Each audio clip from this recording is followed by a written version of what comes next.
reporter.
Police reporter brings you another true story. This is an example of a true murder mystery, how it started from almost nothing and grew to tremendous proportions.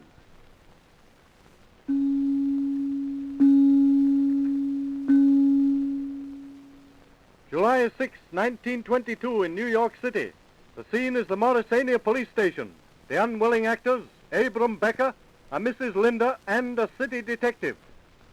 But, Mr. Policeman, all I want is that she should give me the blue sweater while I loan his wife. But I ain't got this sweater. I don't even know what she's talking about. Hey, wait a minute.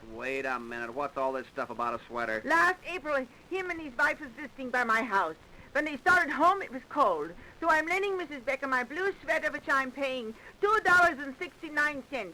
Now I want the sweater back, and he won't give it to me. Hey, why don't you give her back the sweater and settle the argument? I ain't got this sweater. My wife's got it. Well, where's your wife? I don't know. She ran away. Run away, boy. Don't make me laughing. She's visiting me one night and borrows my sweater, and the next day she runs away. Oh, don't talk foolishness. Well, then if you're so smart, where is she? I don't know, but I don't believe she ran away. Why should she run away with my sweater and leave her own clothes behind? Hey, you two keep quiet for a minute and let me get at the bottom of this. When did your wife run away, Becker? On the day after we was visiting by Mrs. Linda. You haven't heard from her since? Yes, 2 times. One's by a letter and one's by a telegram. You got them with you? He's always got them with him. And anybody asks if it's Jenny, he shows the letter and the telegram. Well, let's see them. Here. Can I read them? Go ahead, sure. Philadelphia, Pennsylvania. Dear Abe, I've gone away. No use trying to get along with you. It's impossible. Do not try to find me. You can't. Jenny. Telegrams from Philly, too.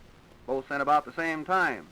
Hey, why didn't you report this to the police when it happened 3 months ago? He was afraid you might find out the truth.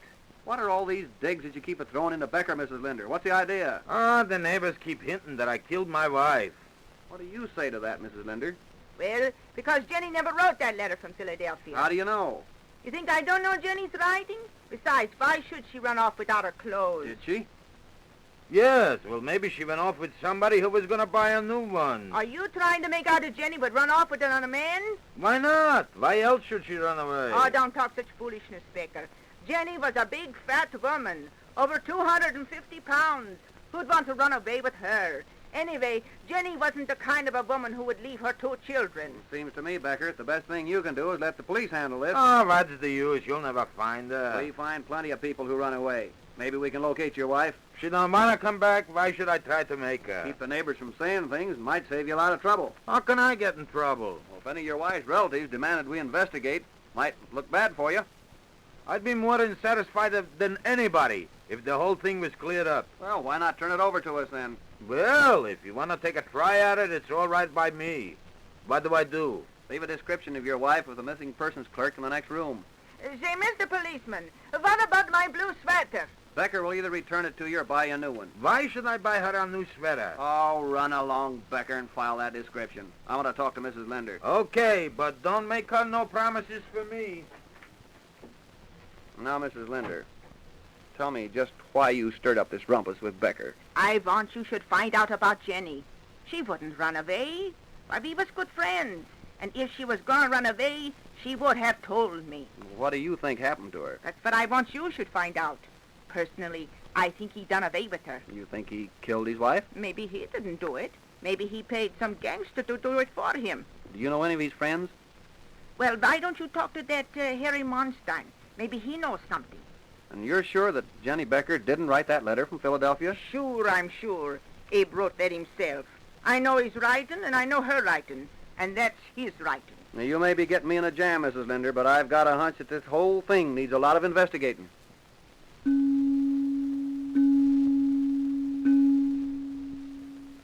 The more he questioned the neighbors, the more convinced the detective became that this case did need investigating. So he had Becker brought back for another quizzing, after which he locked him in a cell. He then had Harry Monstein picked up. You know Abe Becker and his wife, Monstein? Sure. How well they get along? Well, Abe was always going out with other women. And when Jenny found out about it, she got mad. And then it wasn't Jenny who was doing the running around. Don't be funny. She wasn't that kind of a woman. When did you first find out that Mrs. Becker was gone? The morning after she disappeared. Abe came up to me and said, congratulate me. I just got rid of my wife. Well, what do you think he meant by that? I didn't know, so I asked him. And he told me she ran away. Well, do you think she ran away? Oh, maybe. What do you mean by that? You got any reason to believe that she didn't run away? Oh, Abe's a friend of mine. Why should I spill my suspicions to you? Because withholding information from the police is a criminal offense. But I ain't got no information. All I got is ideas. Well, what put these ideas into your head? Oh, couple of things. Me and him drive dirt trucks, and we used to always dump in the same place. But since his wife disappeared, he won't tell me where he's dumping. Nothing so suspicious about that. Oh, maybe not to you, but to me it is. Then there's something else I could never figure out. About 4 days after Jenny left, Abe and me went to Philadelphia. And while we was there, he sent a letter and telegram to himself as coming from Jenny. Well, why didn't you come tell us this before? How could I do that? Abe's a friend of mine. But for all of that, you didn't believe Abe when he told you his wife had run off with another man. No. I got a good mind to throw in the can, Monstein. What for? For not bringing us this information sooner. Oh, don't do that. I'll help you all I can if you don't put me in jail. How can you help us out now? Put me in a cell with Abe. Maybe he'll tell me things he wouldn't tell you. How do I know that you'll tell me just what he said? You guys got ways of listening in, ain't you? That's a good idea at that. If you don't double-cross us. I won't. Honest, I won't. All right, then. But remember, I'm going to be listening in from the next cell. And if you double-cross me, I'll put you in jail and throw the key away.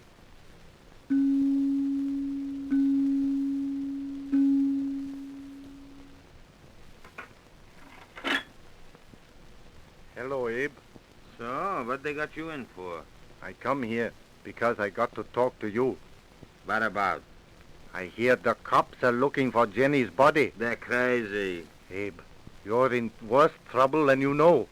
The cops think you killed your wife. Yeah? Well, they got to prove that. They think you got her buried somewhere, and they're gonna start digging. Where?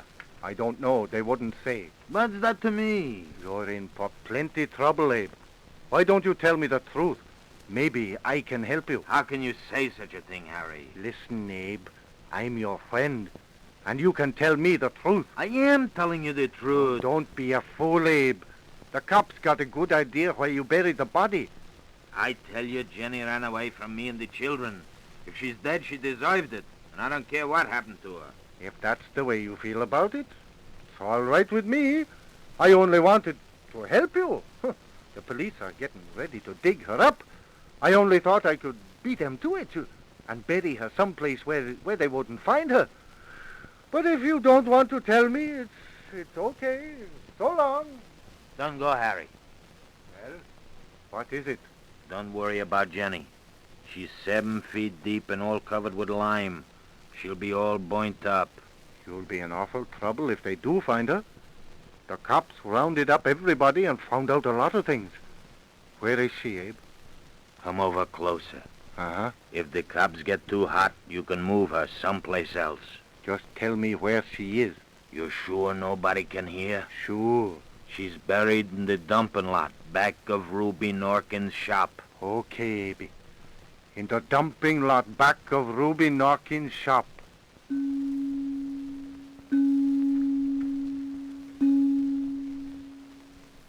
Next afternoon, Abe Becker was taken to the dumping lot back of Ruby Norkin's shop. Listen, Abe, you're in a jam, a serious jam. Buried somewhere in this lot is the body of your wife. If you'll tell me where, it might save a lot of trouble. I might be able to make it easier for you. I don't know what you're talking about. If you were me, where would you dig? If I was you, I'd save myself a lot of trouble and wouldn't dig at all. Now, get this straight, Abe. We know you drove a truck and that you dumped all your junk on this lot. This is where you came to get rid of your wife's body. We know that. We know it's here. We'll dig from now on till we find it. But remember this, we will find it. And when we do, don't expect any mercy from us. You mean if I tell you, you might make it easier for me? That's the idea, Abe. I'll show you then. It's over in there. Now you're getting sensible. Okay, men, start digging over here. You might just as well spill the whole story now, Abe. Oh, what's the use? You'll hear it sometime. It's just as good you should hear it now. Well, me and Jenny wasn't getting along. I couldn't see my way to get a divorce, so I made up my mind to get rid of her. When did you do that? On the night me and Jenny went to visit Mrs. Linda. And that's why you couldn't give back the blue sweater. She was wearing it when you killed her? Yeah, what rotten luck that was. How'd you do it? When I was driving home from the Lindas, I came around this way and made out something was wrong with the car and stopped. So I got out and lifted the hood and started monkeying with the carburetor. You didn't kill her in the car, did you? No, I kept monkeying and monkeying, and finally she got out of the car to take a look. This was just the chance I was waiting for. So I reached back and picked up a hunk of scrap iron and hit her on the head with it. She groaned and started to fall. Then I hit her 3 more times. After that, she just laid there, quiet. And then you dug a hole and buried her. Where'd she fall? Right over there. Quite a distance to drag a 250-pound woman. I found that out. How'd you get her over? I just pulled and pulled till I got her there. Then you pushed her in the hole and filled it up? No, I sat down and rested a minute. It was awful quiet. And then I heard it. Heard what? Her. She was still breathing. I didn't know what to do. I didn't have the nerve to hit her again, so I pushed her in. You buried her alive? Oh, I didn't know what else to do. I didn't want to hit her no more, and I didn't have time to wait for her to die. And she was still breathing when you buried her? I don't know. I hope not. But your bringing me here made it all come back to me, and I had to tell somebody. Hurry up, boss! There's a couple of footsie sticking out here. Well, dig careful. I don't dig no more. I'm going home. Goodbye.